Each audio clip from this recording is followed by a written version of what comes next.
Hey there, super friends. It's Joey with Last Point Gaming. Today is Thursday, January 3rd, 2019. Got it right on the first try tonight. And this is Driving Rants. Yeah, I never did get down to a good intro after I removed all my, hey, if you want to follow us, if you want to friend us, and everything else, because I just added it to a comment that I copy and paste on all the uploads. Still need to figure that one out. But I did listen to yesterday's episode, and yes, I heard it, the mic cutting in and out. So the shortest I can make this story, this is a new mic, so hopefully that issue's fixed. I will listen to it tomorrow and see if it is, and if it's not, try to figure out what's going on with that. But the reason I think it was the old mic is I had lost my old mic, so I ordered a new one in anticipation of me going back to work and everything.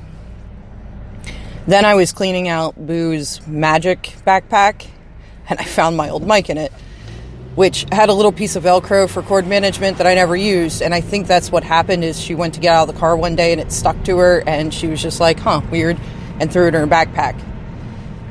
And I think being slammed around in the backpack may have killed it. So again, hopefully we don't have that issue today, because this is like completely brand new, fresh out of the pack mic.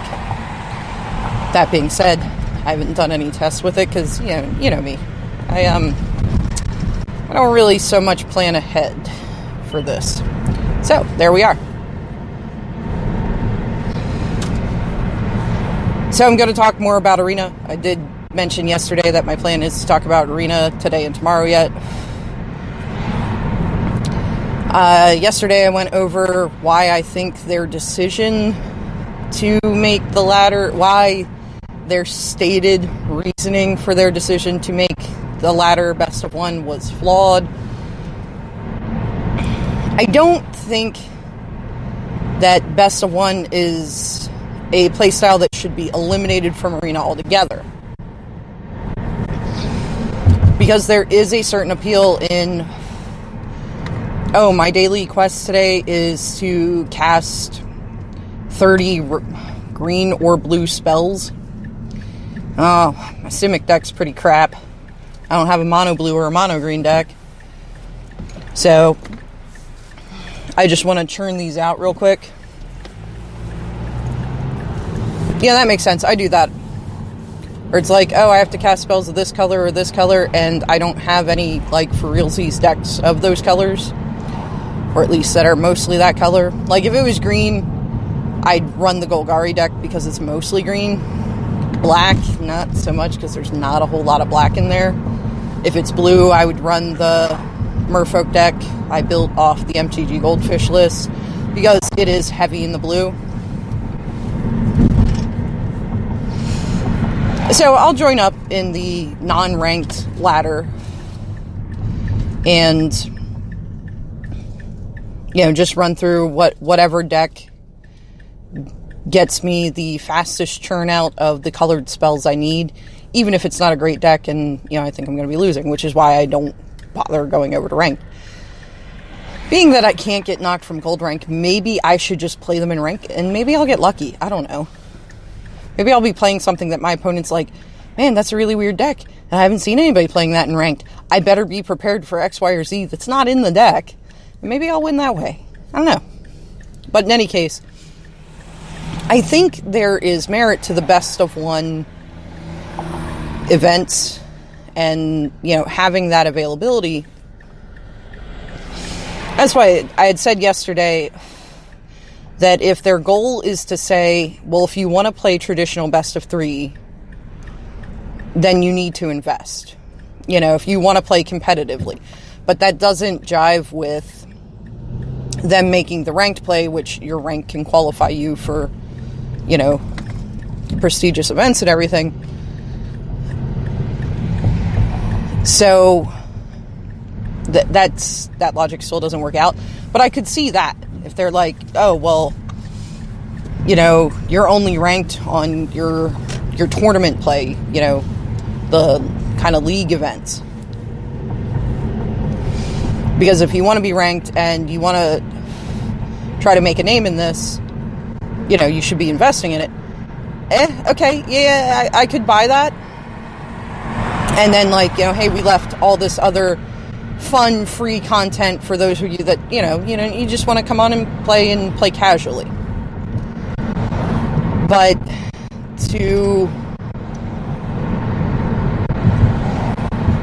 well, like I said, you figure if you make it to Mythic and they're like, hey, you want to come do a Mythic Championship? And you're all like, yeah, I'm going to build this deck and I'm going to take it with me. But I don't have a sideboard because I don't really know much about sideboarding because all I've ever played is best of one. You're going to have a bad time. Because on top of the not having a sideboard to answer other decks, and the fact that your opponents will have a sideboard to answer your deck, you also build decks much differently for best of one. Like the Golgari deck I'm running. It has Thrashing Bronodons in the main deck. Now, Thrashing Bronodon is not the greatest example of this kind of card, but it's okay. It'll serve. For 1 and 2 green, you get a 3/4, which, if he was a bear, you'd be like, it's 3 power for 3 plus a bigger butt.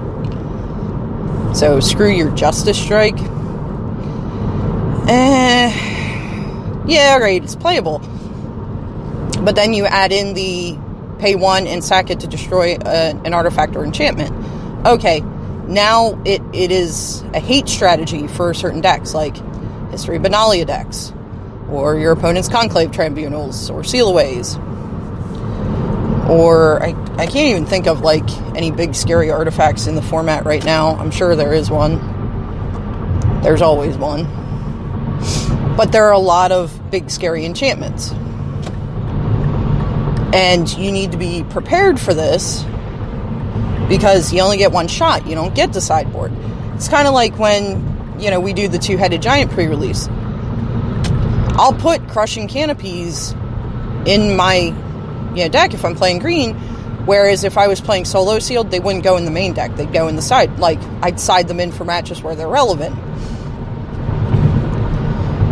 Plummet, on the other hand, I don't even know that I put that in a Two-Headed Giant deck, because it is so narrow that if they have no flyers, it's a dead card. Whereas at least Crushing Canopy has the modal side where it's either kill a flyer or I think it's just destroy enchantment. I don't think you can hit artifacts with it, but I'm not 100% sure on that. But in any case, modal spells become so much more important in best of one. And like utility creatures. Like Ravenous Chupacabra. The Golgari deck, it runs 3 or 4, I can't remember which. But it runs a fair amount of them. Do they feel not great in a control matchup where they're not really playing creatures? Yeah. You're like, So I'm going to pay 4 for a 2/2 bear. Rough. But you kind of need that extra removal capability without being stuck with something that only kills creatures. So when I put my window down on the highway, I didn't used to take the highway home. Huh. So a Ravenous Chupacabra in a control matchup feels kind of bad, but you know what feels worse? Fucking Cast Down. Where you're like, great. They got nothing to hit with this. At least the Chupacabra still advances your board state. Jim Davis, in his series, I've been listening to it in bits and pieces. Versus Live was back today. Thank God, I've missed it. I've been kind of bereft without it being on so much during the holiday season. Also, Brad Nelson announced on his personal stream that he is leaving Versus Live, which, not gonna lie, makes me sad. Get the fuck off my corner panel. Oh, yeah, see, we just trade lanes. There we go. You need to make me speed up till 10 miles above the speed limit, jerk. Anyway, because it sounds like him and his fiance are actually leaving the Roanoke area, which kind of sucks. But in any case, I haven't gotten to listen to a whole lot of Jim's series, but he was running. Was it there that I heard it? I don't know. It might have been in a different stream. I listen to a lot of streams. In any case, there was somewhere along the line, somebody was running a mono red deck, and it's like, oh, well, why are you running the lightning strikes when lava coil is strictly better? No, lava coil is not strictly better. In a creature matchup, it is 100%. But when you end up in that control matchup and you're sitting on a handful of kill target creature or do damage to target creature and they got no creatures, they feel real bad. Or at least the lightning strike can go to the face. And these are the kind of things you have to consider when you're building a deck for a best of one format. Is how often is this going to be a dead card? And you have to reduce the amount of dead cards in your deck as much as you possibly can, because you only get one shot. So it's not even like in the regular best of three world where you're like militia buglers. I have them in my humans deck. I have two. Cedric, I'm not running the full suite, but they really are more of a sideboard card, and I need to move them to the board and find something else to put in their slot in the main. Because here's the thing. Militia Bugler, the only time I really want it is when I'm recovering from a board wipe. The fact that it non-bows with Mantis Rider, which is your most effective creature in recovering from a board wipe, because they're probably pretty low on life. And that might just get you the rest of the damage, and it has haste. It's the only creature in your deck that has haste. So that kind of feels bad. But at the same time, if I'm trying to recover from a board wipe, and I can say chain even just 2 Militia Buglers and get a third creature off the second one, or even just 1 Militia Bugler into another creature, by the time you get hit with a board wipe, humans is pretty much in top deck mode. So it really sucks. Whereas with Militia Bugler, okay, at least I can get a little advantage there. You know, more so than I can with any other top deck creature. So, should it be in the main deck? Probably not.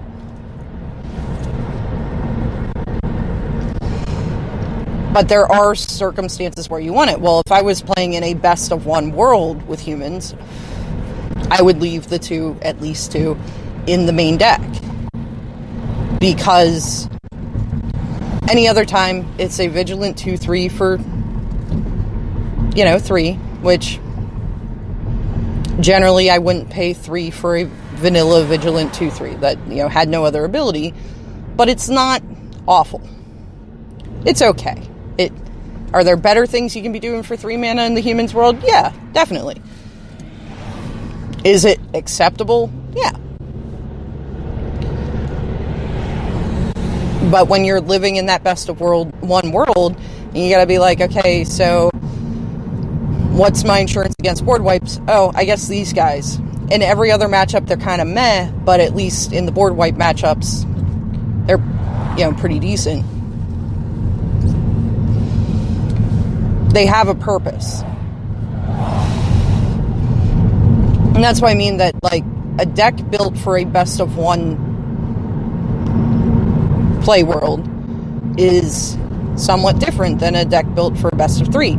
So not only are you going to get crushed by opponents who have sideboards to deal with your deck and you don't have any alternative strategy because you don't have a sideboard, you're also going to get crushed because your deck has to, in a best of one world, be able to have even lackluster answers to a wider variety of things in the main deck.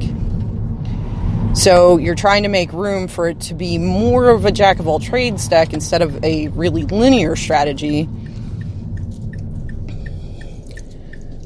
And when you find yourself in the best of 3 world where you have sideboards, well, everybody else has sideboards and you don't, you've essentially cut yourself off of 15 extra cards to be surgical answers to certain archetypes. So again, if the mode of competitive play that can qualify you for more competitive play I really feel like should be in line with the mode of competitive play in paper Magic. And that's just me. That's my personal feelings on it. You can disagree. Jim Davis has a pretty interesting solution to it in that he said once you hit diamond rank, it should go to best of 3.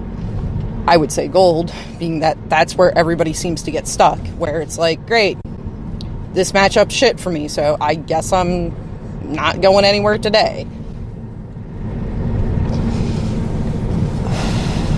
Because no matter how widely you try to vary what your deck can stand up against, there's always going to be one. It's like, it's almost impossible for me to beat this deck. I have to be able to keep a solid 7, and they have to mulligan down to like an iffy 5.